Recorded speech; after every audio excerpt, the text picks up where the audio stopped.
So you're going to get a little bit of a kind of broad overview, a national context of self-harm, but I want to start with this. This is a bit of historical context, but it's important because it's personal context for me as well, because my research career started here about 25 years ago. It started with the gentleman in the corner of the slide, Professor Alan House, long-time Professor of Liaison Psychiatry here.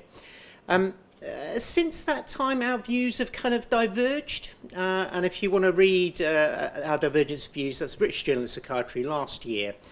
Alan argued that self-harm services were as rubbish as they'd always been, and I had a slightly more optimistic take to say that I think they have improved, but there's a long way to go. The one thing we did agree on, though, is that more interventions were needed. So interventions, we need interventions. What am I talking about when I'm talking about self-harm? Of course, very familiar to many of you. We're talking about self-injury, self-poisoning, for those of you who work in emergency department and general hospital settings. But we've got this funny definition, which is irrespective of apparent motivation or medical seriousness. So it's an intent-free definition. So a lot of people are puzzled by that. They say, well, why aren't we separating out people into attempted suicide and non-suicidal self-injury? There are lots of reasons for that. You can read some of our work on it, but basically, it's very difficult sometimes to separate out the two. Motivation and intent changes from one episode to another, or even within episodes. And even when you follow people up who clinicians have labelled as non-suicidal, they've got a higher risk of suicide. And the problem with a non-suicidal label, we all know, in services, those people will end up getting excluded. So we use this catch-all definition, and there's a lot of it about. So 220,000 episodes presenting to English hospitals, about 150,000 people, one of the commonest reasons for medical admission. Obviously, there's a lot of self-harm that doesn't present to services, doesn't present to hospital, but this group who do, you know, we've got them there, we can intervene with them, and they're at higher risk. So really important group to intervene with. One of the really great things about doing research is you get to prove yourself wrong. So for ages, lots of people were saying to us, self-harm, it's increasing in incidence as an epidemic, isn't there? Don't like the word epidemic. Said, no, well, we don't think there is. We think it's just people being more aware. It's an ascertainment bias. And then we did this study. This study looks at self-harm in primary care, looks at self-harm in young people. And the top graph there shows self-harm in boys, and all the lines are flat, for those of you at the back. The bottom graph shows self-harm in girls, and it's flat for the 10 to 12-year-old age group and the 17 to 19-year-old age group, but there's a 70% rise in the 13 to 16-year-old age group. So that's not an ascertainment bias, because if it's an ascertainment bias, you'd see it across the board. That's something going on. Other studies have shown increasing self-harm in older age groups. Self-harm is increasing. Now, what's that about? Well, for kids, it might just be reflecting the pressures they're under, the effects of current lifestyles on mental health. Social media always kind of comes up. I did what I always do with some of my work, was I showed it to my kids. And my middle daughter, who's now 17, she was 14 at the time, looked at this and she said, you just don't get it, do you, Dad? I said, I don't, you know, I'm an expert. You know, I've interpreted these data. I know what I'm talking about. You just don't get it, do you, Dad? You've spent the last 20 years trying to reduce the stigma of suicidal behaviour. But what's happened is that in my school, it's become almost normalised self-harm as a means of coping. So I think there are wider mental health pressures, increasing self-harm in young people. There are also possibly kind of cultural things that are going on. We need to explore that. But self-harm is increasing. Big problem, it's increasing. Why are we worried about it? It's because, of course, it's one of the reasons is because of its link to suicide. So in the year after someone presents to the LGI down the road, they're at between 30 to 50 times higher risk of suicide. Of people who die by suicide in this country, at least half have a history of self-harm. And you can express it in even starker terms than that. You know, I know some of you will still hear it from some people, oh, well, self-harm isn't a serious behaviour, is it? Well, this is a graph looking at life expectancy in men. Okay, a study we did a few years ago led by colleagues in Oxford. The top line, the light grey line, the top line, that's the life expectancy in the general population. So it's about 80.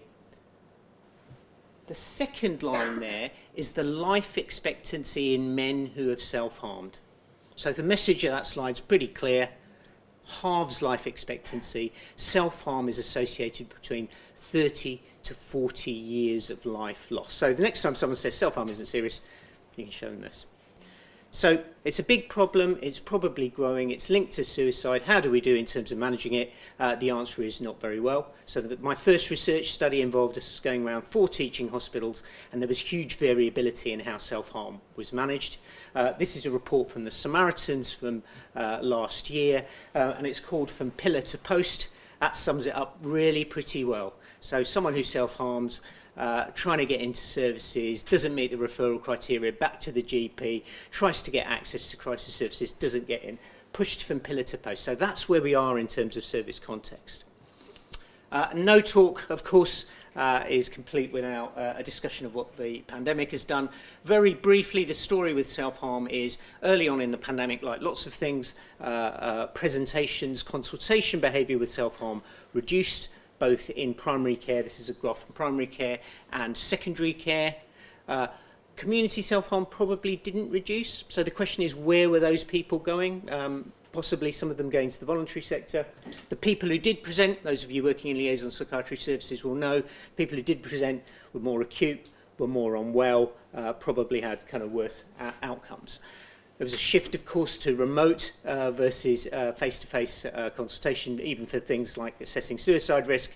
Do we know what the impact of that's been? We don't so far. But this is continuously evolving, and we're going to need to be keeping an eye on this. But certainly there's been major changes to service provision. What helps, what works? In a way, we've got something to help us here. We've got the nice guidelines for self-harm, which summarise the research that was involved in the 2004, the 2011, and involved in the 2022 revision.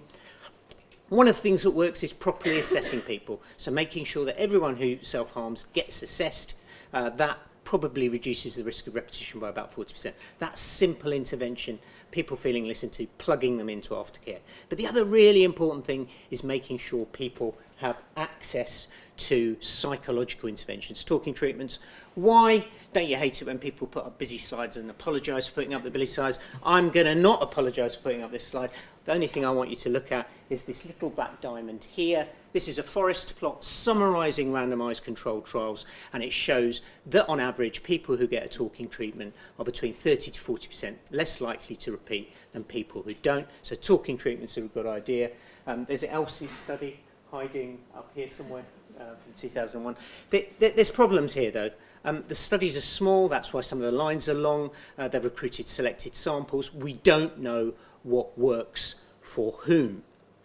And not all interventions are the same. So this was a massive study, randomised 18,000 people, came out in one of the journals recently. It's people with suicidal ideation rather than people who have self-harmed, but they randomised people to usual care, to some skills training based on DBT, to some care management. It was an online intervention, and they found no difference, essentially, between the groups. They found no difference between the groups. The problem with this trial was that fewer than 1 in 10 people actively engaged with the intervention. Okay, so this idea of actively engaging people, trying to really kind of trying hard on the engagement bit early on in therapy is really important, and that's part of Elsie's work and has been for many years. The other thing to say is that when the results of these trials actually land, that they'll land on fertile ground, because self-harm's never had a higher profile. You guys in Leeds have been known and are known for trials in self-harm, so this will put you even more firmly on the map. But you know, we're working on national programs of suicide prevention, where as part of the community transformation work, we're helping people redevelop self-harm services. There's a new sequin, an NHS target around self-harm from the 1st of April this year. We're revising the National Suicide Prevention Strategy, and the current NICE guidelines are being redone. So when these results are out, you know, you've got a good chance, I think, of really influencing practice across the board.